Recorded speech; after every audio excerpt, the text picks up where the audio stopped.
내가 우스워요? 왜 비행기에 탑승을 못하게 막는 건데요? 여기 한 남성이 왜 비행기에 못타게 하는 거냐며 공항 직원을 향해 소리를 치고 있는데요.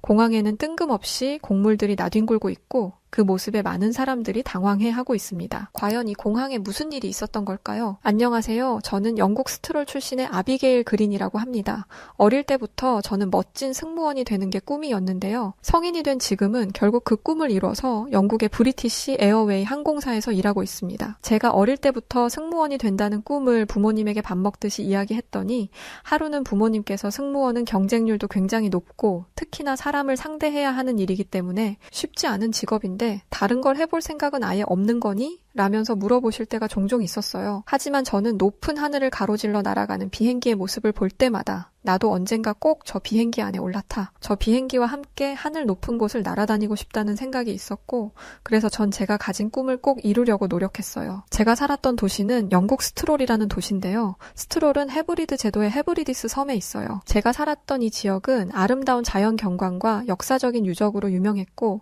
헤브리디스 섬의 주요 항구 도시이기도 합니다. 저희 부모님은 이곳 스트롤에서 구두를 수선하는 작은 가게를 운영하시고 계셨는데요. 항상 학교를 마치고 집을 가면 아무도 없어서 늘 부모님이 운영하는 가게에 있던 적이 많습니다. 늘 같은 공간, 같은 생활 때문인지 언제나 지루했고 늘 심심했었어요.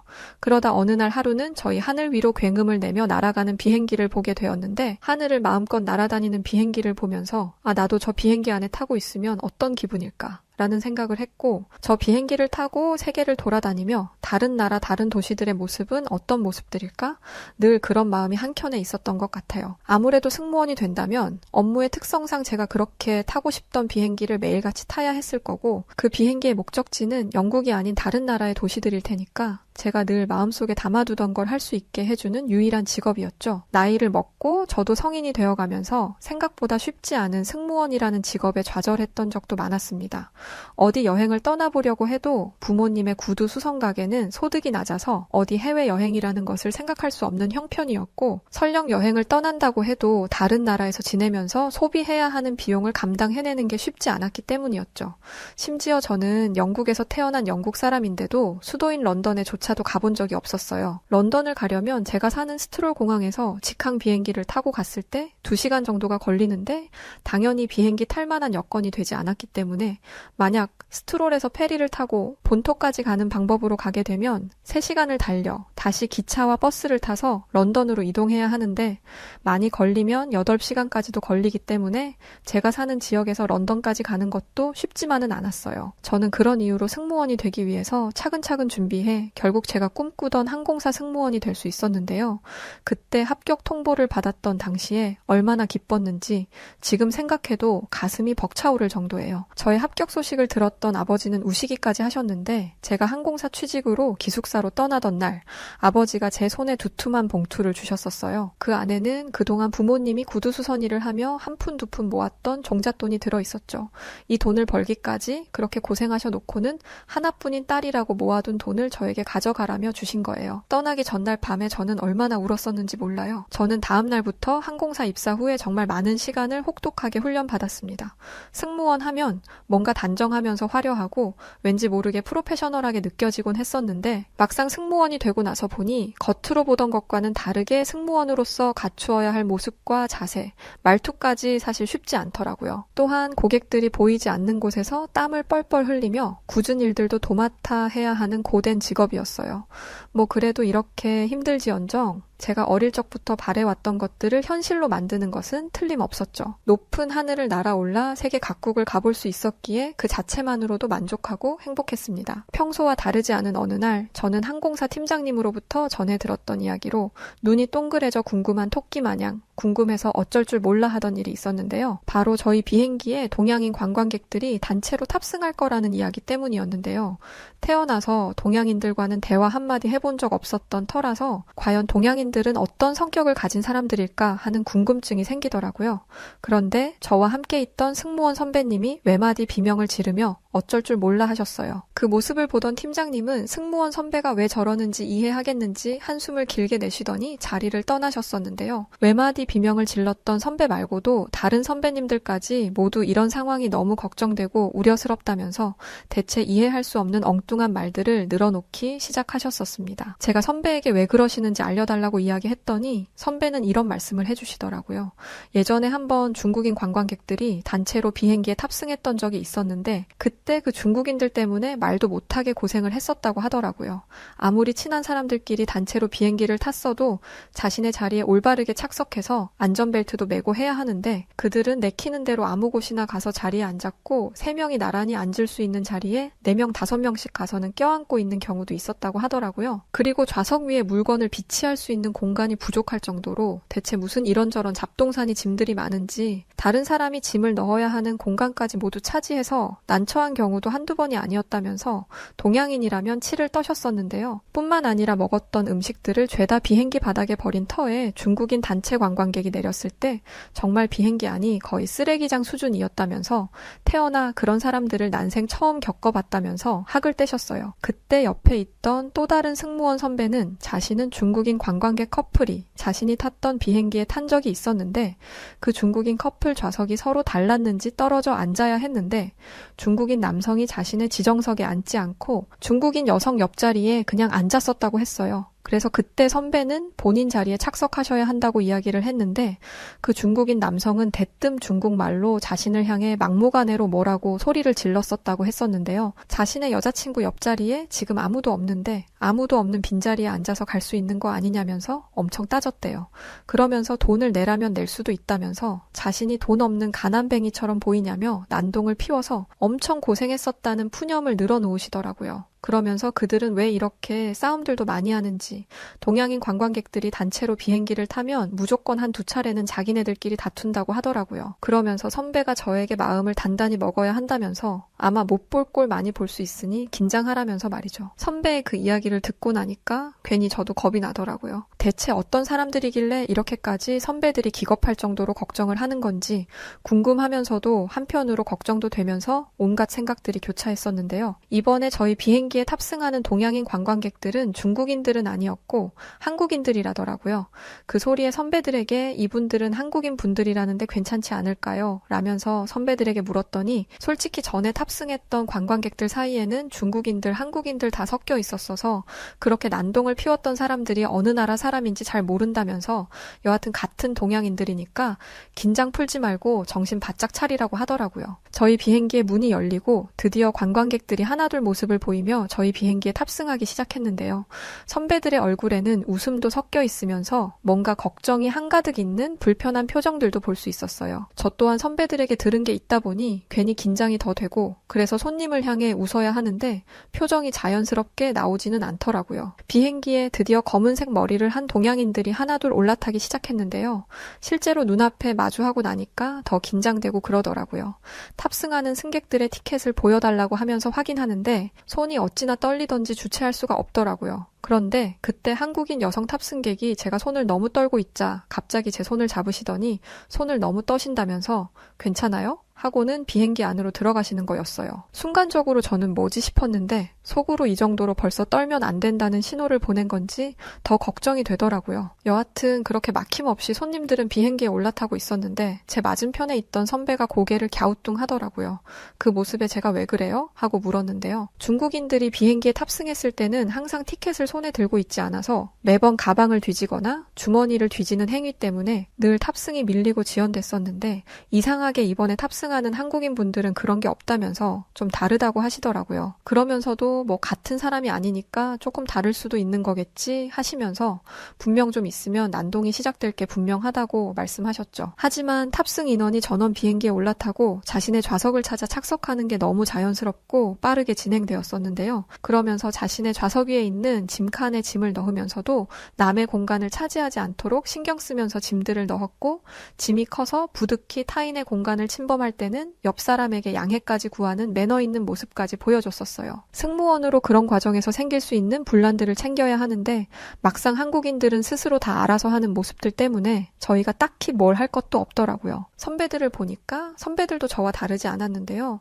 원래 승무원인 저희들이 기내를 돌아다니며 짐을 넣는 일을 도와주거나 자리를 찾지 못하는 승객분들을 챙기고 안내하는 것이 저희들의 일인데 한국인들이 알아서 해버리니 선배들도 할 일을 찾지 못해서 그저 자리를 찾아서 짐을 넣고 착석하는 승객분들을 보고 인사만 연신하고 계시더라고요. 비행기는 이륙을 시작했고 저희들은 승객분들에게 안전띠와 창문을 내리고 의자 테이블을 올려달라는 안내 방송을 하고 기내를 돌아다니며 혹시 이런 기본 사항들을 지키지 않고 있는 승객분들에게 방송한 대로 해줄 것을 부탁해야 했는데요. 방송을 마치고 기내를 돌아다니며 보는데 이미 한국인 분들은 안전벨트 착용과 창문도 모두 내리고 있었고 의자 테이블까지 완벽하게 접어 비행기 이륙에 대한 준비를 하고 계시더라고요. 저는 너무 이상했어요. 왜냐면 이 한국인 분들처럼 선배들이 비행기에서 난동을 피우는 건 거의 동양인이라고 하셨었는데 오히려 제가 그동안 비행을 하면서 만났던 유럽인들보다도 훨씬 더 성숙한 모습이기 때문이었어요. 저는 선배들에게 저분들 비행기에서 민폐를 끼치거나 난동을 피우실 분들이 아닌 것 같은데요.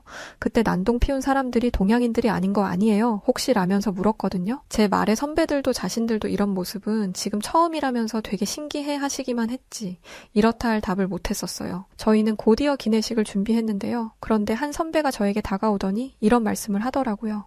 기내식을 충분히 더 많이 준비해야 한다는 말이었는데요. 자신이 겪었던 중국인 손님들은 제공한 기내식이 부족해 2번이고 3번이고 반복해서 달라는 사람들이 많았다면서 분명 더 달라고 소리치는 손님이 있을 거니까 준비하라는 말이었어요. 그런데 그런 선배님의 말이 무색하게 오히려 기내식은 수량이 남게 될 정도였는데요. 기내식을 비행기에 탑승한 손님분들에게 모두 나누어 드렸는데 한국인 관광객분들은 식사를 아예 하시지 않은 분들이 있어서 오히려 탑승 인원보다 기내식이 남았던 거예요. 뿐만 아니라 한국인 분들은 다 먹은 기내식을 한 박스에 쓰레기 등을 모두 담아서 깔끔하게 정리해 주시더라고요. 선배에게 준비한 음식이 오히려 남는데요.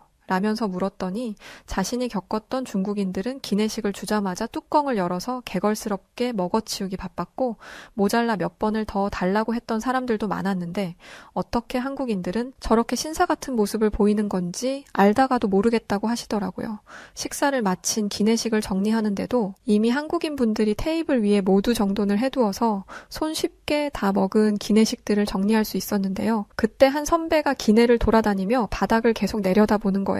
그러시더니 어떻게 바닥에 쓰레기가 하나도 없을 수가 있지라면서 엄청 놀라시며 신기해 하셨어요. 그러면서 중국인들은 먹다 버리는 음식은 물론이고 음식을 덮고 있던 뚜껑이나 수저들을 다 바닥에 떨고 나서 식사를 마쳤을 때 거의 바닥을 기어다니다시피 하면서 주웠어야 했는데 자신도 이런 건 처음이라면서 믿기 힘든 표정을 하시더라고요. 비행을 마친 뒤에도 선배들과 식사를 하면서 한국인들에 대한 에피소드에 대해 많은 이야기들을 나눴었어요. 선배들은 여러 번 비행을 하면서 다양한 국적의 승객들을 만나봤지만 한국인들처럼 매너 좋은 사람들은 처음이었다면서 한국인들을 동경하기까지 하더라고요. 시간이 지나고 동양인 단체 승객 탑승으로 떠들썩했던 시간들이 많이 지난 어느 날이었어요. 승무원으로 일하면서 처음 한국으로 가는 직항 노선의 비행에 제가 탑승할 수 있었는데요. 영국에서 인천까지 약 10시간에서 12시간 가까이 걸리는 장거리 노선이긴 했었지만 일전에 한국인 탑승객들의 너무 좋은 기억들이 있었어서 저는 엄청 큰 기대를 했었는데요. 왜냐하면 한국에 도착해서 한국에서 잠시 체류해야 하는 시간도 있었기 때문에 정말 놀라웠을 정도의 성숙한 의식을 보여준 한국인들이 사는 나라를 경험할 수 있게 돼서였어요. 역시나 한국인 탑승객들은 전에 경험했던 대로 굉장히 신사적이고 매너 있는 모습들을 보여주었었고 저희는 한국 공항까지 별 문제 없이 도착할 수 있었는데요. 한국에 도착하고 인천공항의 입구에서부터 그 규모에 압도되었어요. 저와 선배들은 공항에서 숙소까지 가는 동안에도 공항의 다양한 서비스를 보고 엄지를 치켜 쓸 수밖에 없었습니다. 공항에서 저는 너무 신기하고 놀랐던 것이 있었는데요. 바로 스마트 체크인이었어요. 모든 공항이 그렇지만 항공권 발권이 오래 걸리고 절차가 많다는 불편함이 어느 나라 공항을 가도 있는데요. 그런데 한국은 스마트 체크인 도입으로 여행객들은 줄을 서지 않고 발권을 하고 있더라고요. 심지어 체크인을 하고 수화물 위탁까지도 진행할 수 있게 되어 있는 모습을 저는 처음 봐서 그저 신기했을 뿐이었어요. 거기다 에어스타라고 불리는 많은 안내 로봇들이 공항 곳곳을 자율주행을 하며 음성 인식을 통해 안내하고 있는 걸 보고 저는 제가 미래에라도 온 줄 알았지 뭐예요. 안내 로봇은 카운터의 위치를 알려주기도 하고 출국장이 얼마나 혼잡한지, 면세점은 어디에 있는지, 공항버스는 어디서 탈 수 있는지 등까지 관광객이 궁금해할 수 있는 공항에서 필요한 모든 정보를 다 안내해주고 있더라고요. 그래서인지 에어스타 공항 안내 로봇 앞에는 외국에서 온 관광객들이 그 모습이 신기한지 계속 말을 걸고 있는 모습이 진풍경이었어요. 관광객들을 위한 샤워실과 수면용 의자가 준비되어 있기도 했는데 거기서도 정말 믿기 힘들었던 건 이런 모든 시설들을 이용하는데 돈이 들지 않는다는 사실이었어요. 제가 그동안 다녔던 나라들은 어떤 특별한 시설들이 준비되어 있으면 분명히 그것에 맞는 돈을 지불해야만 이용할 수 있었는데 어떻게 이런 모든 시스템들을 다 이용하는데 돈을 하나도 받지 않는 건지 제 상식으로는 도저히 이해가 되지 않더라고요. 분명 공항도 이윤을 추구하는 곳인데 이렇게 다 무료로 제공하면 이렇게 커다란 공항이 어떻게 운영되는 건지도 잘 모르겠었고 말이죠. 그런데 그때 그렇게 조용하고 쾌적했던 공항에서 한바탕 소동이 일어나는 사건이 있었는데요.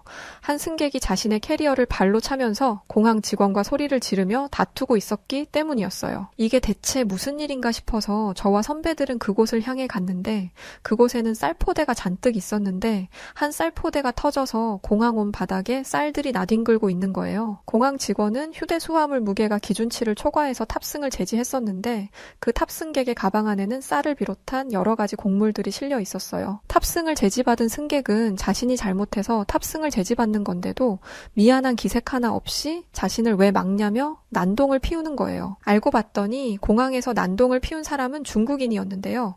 저희 근처에 있던 공항 직원분 중에 한 분이 저희가 승무원 복장을 하고 있는 걸 보더니 저희에게 오시더라고요. 그래서 저는 그 공항 직원분께 대체 이게 무슨 일이냐고 물어봤었는데요.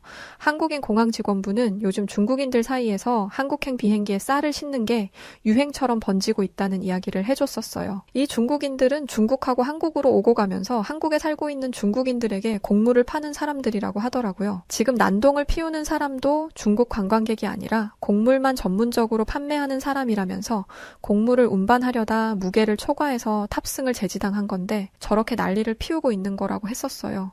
사실 이런 중국인들 때문에 요즘 한국의 공항도 골머리를 썩는다고 했었는데요. 한 사람이 기내에 갖고 타는 곡물의 무게가 평균 30kg에서 많게는 50kg까지 나가다 보니 곡물 무게 때문에 기내에 수화물 선반이 파손되는 경우가 생기고 있다고 하더라고요. 한국에 살고 있는 중국인들이 워낙에 많고 아무래도 중국보다는 한국의 물가가 더 비싸서 중국인들이 중국에 있는 쌀을 들고 한국에 와서 한국에 살고 있는 중국인들에게 쌀과 같은 곡물을 파는 모양이더라고요. 한국에 있는 세관에서 공식 홈페이지에 식물이나 과일, 야채, 농림 제품 일부를 제한하고 일부 특정 식품의 수입을 금지한다고 공지를 했는데도 중국인들은 여전히 쌀이나 곡물들을 한국으로 반입할 수 있다면서 억지 주장을 하면서 버티기를 하고 있다고 했는데요. 예전에 비행기에서 선배들이 중국인들 때문에 엄청 큰 고생을 했었다면서 치를 떨었었는데 한국 공항에서 이렇게 난장피는 중국인들을 직접 두 눈으로 보게 되니까 정말 살벌하다는 생각까지 들더라고요. 같은 아시아 국가의 사람들인데 이렇게나 다를 수 있을까 싶었던 순간이었습니다. 저는 이제 얼마 안 있으면 저희 항공사에서 휴가를 받게 되는데요. 휴가를 받으면 저희 부모님이 있는 스트롤로 돌아가 부모님과 함께 시간을 잠시 보낼 예정이에요. 원래는 부모님을 모시고 한국에 함께 가고 싶었는데 구두 수선일이 많이 밀려 있어서 시간을 뺄 수가 없다고 하시더라고요. 그리고 얼마 전에는 제가 승무원에 합격하고 기숙사로 들어가는 전날 제 손에 쥐어주셨던 뭉칫돈에 부모님들 쓰시라고 용돈을 더 넣어서 다시 부모님께 보내드렸었는데요. 그래도 승무원으로 취직에 성공하면서 제가 어린 시절부터 꿈꾸던 비행기를 탈 수 있었고 전 세계 많은 국가들을 다닐 수 있었으며 정말 특별한 경험을 하게 해줬던 한국이라는 나라까지 알게 되는 행운을 얻었잖아요. 더불어 부모님에게 용돈까지도 드릴 수 있는 입장이 되고 나니까 요즘 저는 매일이 즐겁고 늘 감사한 마음으로 살아가고 있어요. 이제 마지막 꿈은 저희 부모님을 모시고 정말 멋진 나라였던 한국으로 해외여행을 떠나는 건데 부모님이 일을 놓으실 수가 없다고 하는 모습을 보고 나니까 부모님이 일을 그만하셔도 괜찮으실 만큼 제가 더 노력하고 열심히 일해서 부모님이 일을 잠시 하지 않으셔도 경제적으로 아무 문제가 없도록 해야 하겠다는 생각을 갖고 있어요. 아직 해외여행을 한 번도 해보지 못했던 분들이라서 제가 경험한 한국이라면 분명 저희 부모님도 좋아하실 거라고 생각하고 있습니다. 자, 오늘은 어린 시절 승무원을 꿈꿨고 실제로 승무원이 되어 비행하며 겪었던 아비게일 그린 씨의 분의 이야기를 담은 사연이었습니다. 오늘 사연 어떻게 들으셨나요? 오늘의 사연이 마음에 드셨다면 구독과 좋아요 눌러주시고요. 구독과 좋아요는 해외 다양한 감동적인 사연들을 소개해드릴 수 있는 힘이 됩니다. 그럼 지금까지 여우튜브 송은지였고요. 끝까지 시청해주신 모든 분들 감사합니다.